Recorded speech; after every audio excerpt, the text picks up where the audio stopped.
Imaginez une reine qui refuse de plier face à l'un des plus puissants empires coloniaux européens, qui manie diplomatie et épée avec une audace inégalée. Nzinga Mbande, né au début du XVIIe siècle dans le royaume du Ndongo en Angola, est cette figure légendaire. Dès son jeune âge, elle se distingue par son intelligence, son charisme et sa capacité à naviguer dans un monde dominé par des hommes et menacé par la colonisation portugaise. Devenue reine, Nzinga ne se contente pas de régner. Elle défie le Portugal, organise la résistance, forge des alliances et inspire son peuple à défendre sa liberté et son territoire. Dans cette vidéo, nous allons explorer la vie de Nzinga Mbande, ses combats sur le champ politique et militaire, et comprendre pourquoi elle reste aujourd'hui une icône du courage et du leadership féminin. Mais avant de continuer, pensez à vous abonner, liker et partager. On y va.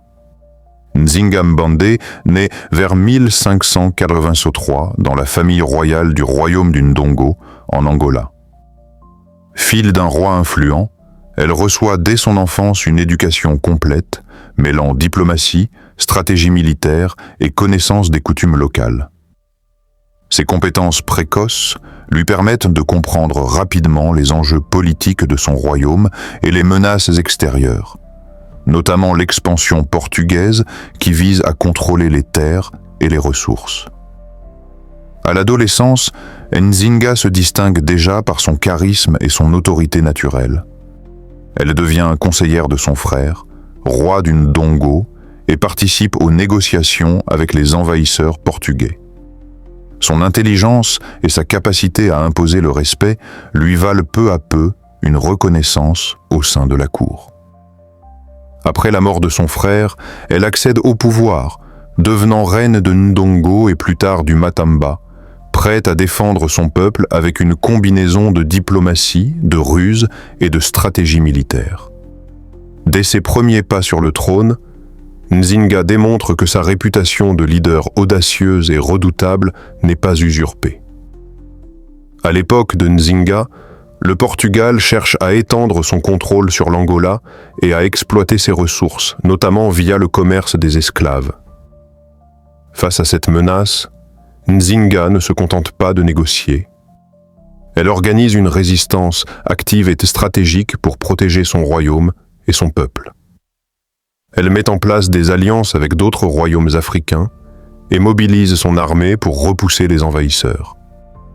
Ses tactiques sont audacieuses: embuscades, déplacement rapide des troupes et utilisation de terrains difficiles comme la jungle et les rivières pour surprendre l'ennemi. Ces manœuvres permettent à son armée, souvent moins nombreuse et moins équipée, de tenir tête aux forces portugaises mieux armées. Nzinga ne se limite pas à la guerre conventionnelle. Elle utilise également la diplomatie et la ruse, alternant négociations et combats pour gagner du temps, maintenir l'unité de son peuple et affaiblir progressivement l'adversaire. Son courage et son intelligence militaire font d'elle une figure redoutée par le Portugal et respectée par les royaumes voisins. Nzinga Mbande ne se limite pas à la force militaire. Elle excelle également dans l'art de la diplomatie. Consciente que seule la confrontation directe ne suffirait pas à protéger son royaume, elle tisse des alliances stratégiques avec d'autres royaumes africains, renforçant sa position face au Portugal. Elle sait également manipuler les négociations avec les envahisseurs européens. À plusieurs reprises, Nzinga participe à des rencontres officielles avec les Portugais, utilisant son intelligence, son charisme et même des gestes symboliques pour imposer le respect et obtenir des concessions. Sa réputation de négociatrice habile lui permet de gagner du temps, de protéger ses sujets et de préparer des contre-offensives. Cette combinaison de diplomatie et de stratégie militaire illustre la vision à long terme de Nzinga. Plutôt que de chercher une victoire rapide, elle construit un réseau d'alliances et d'intimidation politique qui assure la survie et l'indépendance de son royaume malgré la pression coloniale constante. Nzinga Mbande n'était pas seulement une diplomate hors pair, elle était également une stratège militaire innovante. Consciente de la supériorité technologique du Portugal, elle adapte son armée et ses tactiques pour compenser ce désavantage. Elle forme des unités composées à la fois de guerriers masculins et féminins, rompant avec les conventions de l'époque et renforçant la cohésion de ses troupes. Sur le champ de bataille, Nzinga privilégie la mobilité et la surprise. Ses forces utilisent le terrain à leur avantage. Embuscade dans la jungle, attaque rapide depuis les rivières et retraite calculée pour épuiser l'ennemi. Ces stratégies permettent à ses armées, souvent moins nombreuses, de tenir tête à des troupes portugaises mieux équipées et organisées. Elle introduit également des innovations dans l'organisation logistique de ses campagnes, assurant ravitaillement et coordination sur de longues distances, ce qui lui donne un avantage stratégique sur ses adversaires. Ses tactiques audacieuses et son leadership charismatique font de Nzinga une figure militaire redoutée et respectée, capable de protéger son royaume tout en laissant une empreinte durable dans l'histoire africaine.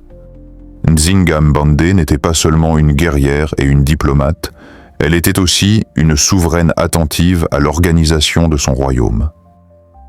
À la cour, elle met en place une structure politique et sociale solide, veillant à ce que la justice soit rendue et que les ressources soient distribuées de manière à renforcer l'unité de ses sujets.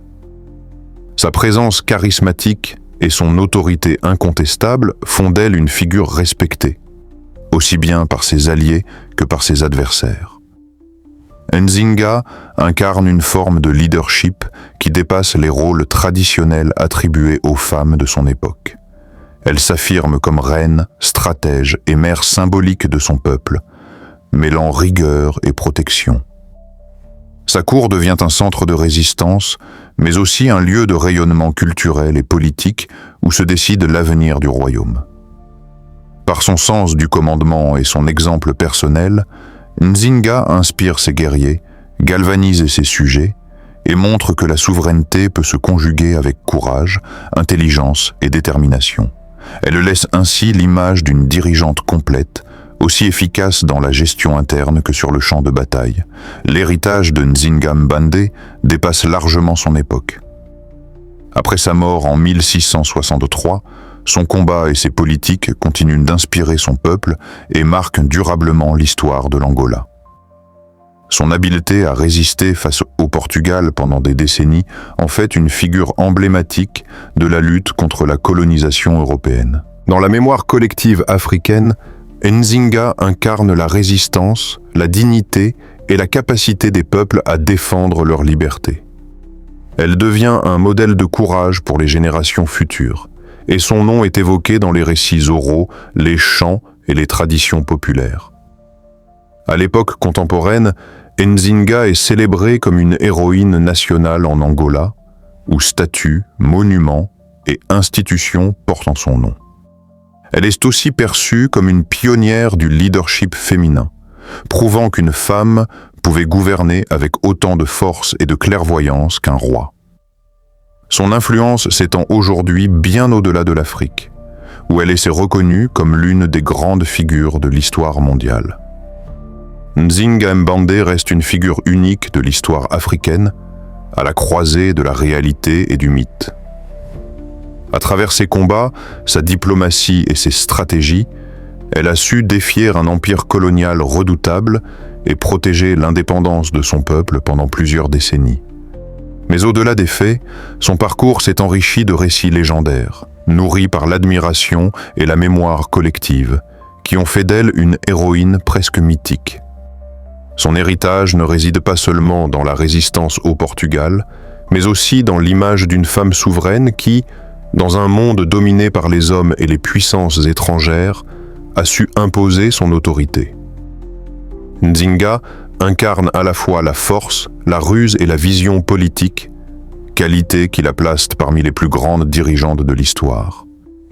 Aujourd'hui encore, son nom résonne comme un symbole universel de courage et de dignité face à l'oppression.